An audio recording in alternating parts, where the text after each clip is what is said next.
Al Simmons is the original Spawn, tormented by heaven and hell, and he's reached a breaking point. After being told that he would be the downfall of both heaven and hell, and bring his vengeance upon God and Satan finally, Al Simmons decides that he's had enough.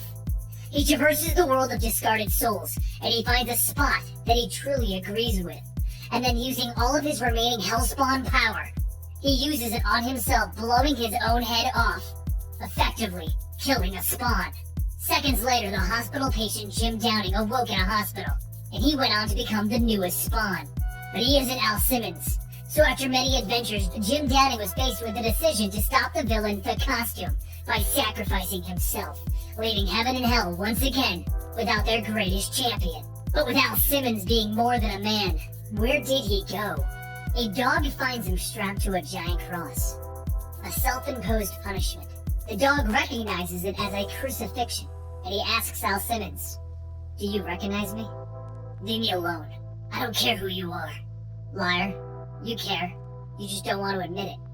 I had a dog once when I was 9, but I don't remember it talking. If it's any consolation, I tried the crucifixion thing once. If you had bothered to ask, I would have told you that it was overrated." "You're God then? Is that it? Then you already know that I don't want to talk to you. I put myself here for a reason. You'd be surprised at what I don't know. That's why I'm here. Follow me. I need you to understand the truth. In the beginning I created. I gave the universe form. I determined exactly what would happen and how it would end. It was perfect, and it became a waste of my time. So I changed things. I made humanity, because I needed something flawed, and I hid the end of humanity's story even from myself. Al Simmons doesn't care though. Why are you telling me this? Because I can see into hearts, and I know why you killed yourself. It was the only option that you felt you had, and you wanted to take yourself out of the game because you were sick of all of it, and you wanted to disappear to cause a ripple effect. I killed myself because it was time. Nothing was going to change, so I changed things. To what end? You didn't change anything. You created a vacuum, and you let some poor soul take over your identity. Jim Downing never stood a chance. You condemned him the moment you committed suicide. I did what was needed to be left alone. Everything you did was manipulated by someone. Everything since the beginning, from the loss of your baby, your death at your friend's hands, the moment you became a Hellspawn, and even your suicide leading into limbo. All of it was a lie. You didn't kill yourself because you thought it was a good idea.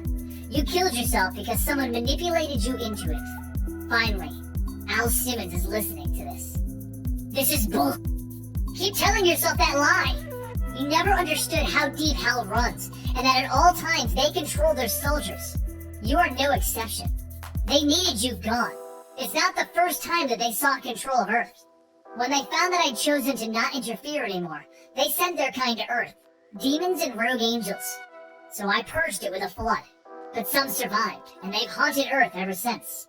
The dog leads Al away from his past, and to only a few days ago, where Al can see his wife Wanda.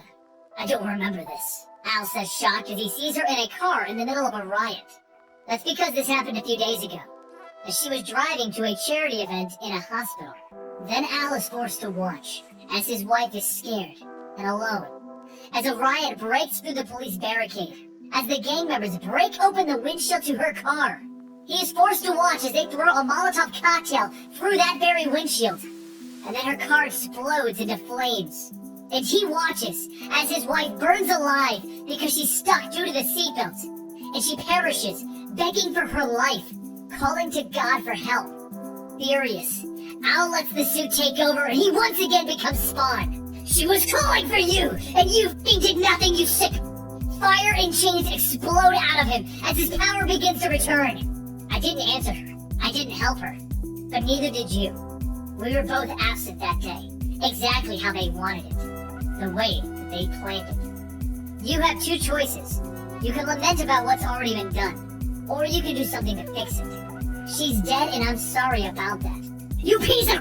You abandoned her when you could have helped her! You could have prevented this! Where is she? Tell me where she is!" "We both abandoned her, and you're right. She's dead because of that. Her soul isn't, though, and she chose to be with your unborn child." "Where?" "To hell, to find her unborn baby. They stole the soul of your unborn child, those that want to hurt you, and that's where Wanda is. Now she's trapped, lost, confused. I'm protecting him as best as I can, but I can't go there. Only you can. Why are you doing this? Because I can't interfere, but I can't afford not to. Not anymore. And if I don't believe any of this, or you, that's your choice, your free will. Sadly, you humans don't always make the right choices. And with that, the dog leaves Al alone in his solitude once again. But in the dog's place is a sword, and the words, "Take my sword of the spirit, for it is my word." Don't go back as my champion. Go back as their champion, Al. The champion of the people. Be great, be strong, be Spawn! And once again, Spawn rises up in an alleyway, ready to seek out his vengeance.